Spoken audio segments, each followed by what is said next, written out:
All right. Well, we just finished our COLOSS meeting, and I'm very fortunate to pull you aside, Vicky. So, Vicky, you're working at the Volcani Center in Israel, doing all kinds of things historically with mites and viruses, but you were also recently an author on the Tropilaelaps paper that had that first detection in Western Russia. So, tell us about that whole experience working over there and with your colleague Anna, and what was found over there.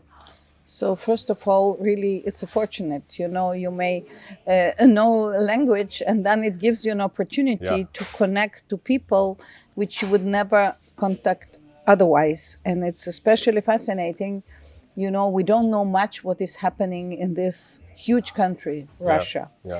And especially now that the borders are closed and we don't have really contacts. So really, I met a guy, first of all, that he was from Kazakhstan and he was looking for help there. And I was, and he said to me, I think I have something interesting for you. I think they discovered something new. And he contacted me with this Russian researcher, Anna Brandov, and then when I contacted her, she said, I am sure I detected Tropilaelaps mites in our colonies. And I came to COLOSS and I said, we have something really striking which can endanger the whole, European beekeeping and also other countries. And that's where I went to meet with her, to get the mites, to hear her story. And this is the really problem for them, for these people to expose themselves to the world because they don't speak English very well and they don't publish in Western culture journals. So once I got the mites and then I interviewed her and we started drafting a paper about it. And it appears that apparently these mites exist there already for a couple of years at least. Yeah, which is a little nerve-wracking that it was there probably spreading No, but they didn't bit. know. Okay. The thing is, it's not something against, because people, that's the thing. We don't know when something new appears. You need somebody to really understand the significance because as researchers, we are not everywhere. It was not found in her apiary. She's just a researcher in Bee Institute. So she got information from beekeepers that something is going on, colonies are dying, something, looks like the brood is dying. And then she got Which is similar symptoms in Asia with exactly, like the bald brood, right? The bald brood. Yeah. And then she went there to see what's going on. And then she saw those mites, and she initially, of course, didn't know. Then I really praise her for this, because she looked into literature, some old literatures about mites somewheres, and then she realized that she has something that nobody realized before.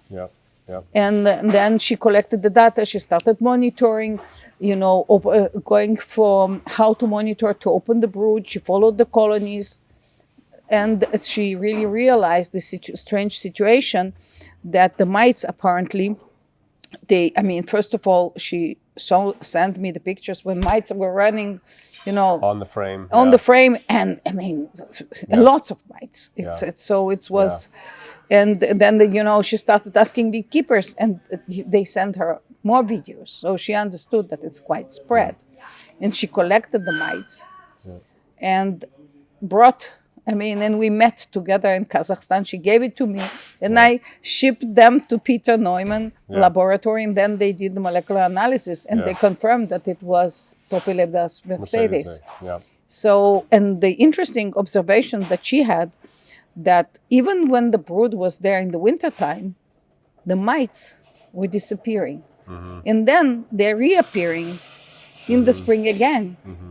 And she was uncapping during the winter and still did not see any mites? She observed, took everything out. So she couldn't see really any mites anywhere. But what she noticed before, as the winter was approaching, it looked like reproduction is going down. which was not surprising because also the Yeah. brood is going down. Yeah. But she saw the mites are getting bigger, like they were physiogastric, swollen. Okay. Yeah. So that gave some kind of ideas. Maybe they are preparing for diapause. This is the open question still. Yeah. Nobody knows. Yeah.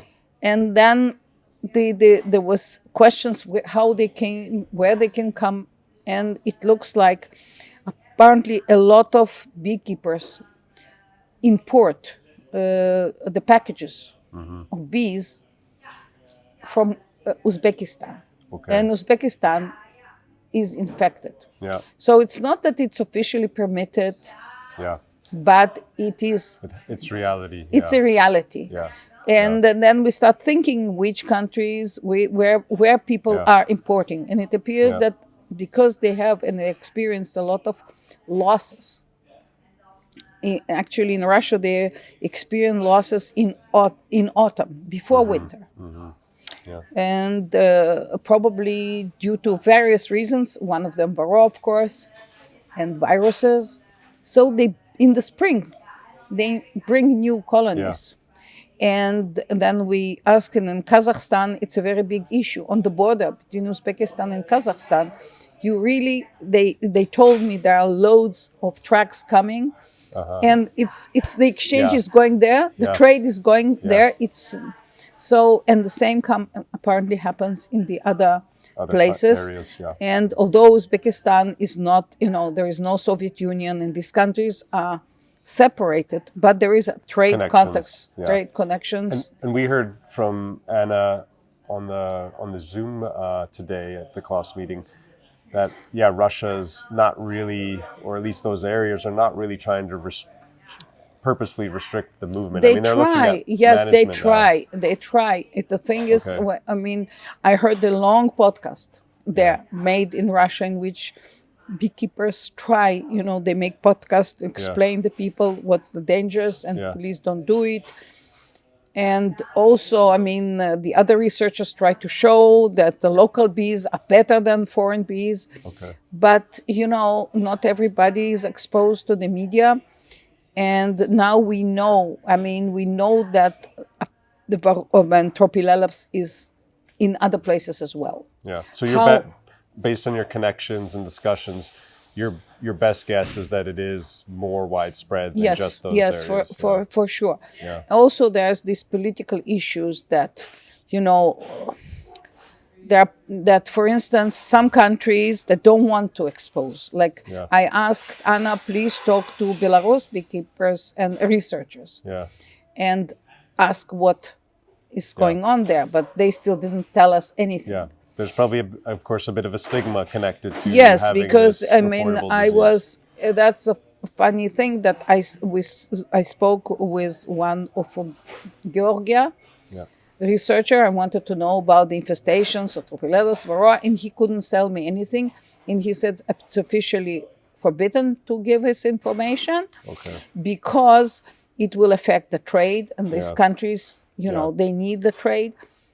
But then the other guy from Georgia, which probably not related to government, published this paper, and it was not surprising because when you look where it is in Russia, it's almost connection on the borders. On the borders, they are really the area in Russia and in Georgia. They are very, very close, and it's all connected to Uzbekistan. Furthermore, and that's what there are some places which are politically in dispute to whom they belong. So, for instance, we know that Crimea is infected. So, this is the issue that to whom it belongs. So, I think anybody today that imports the bees from these areas, any areas which border with these countries, is really at high risk.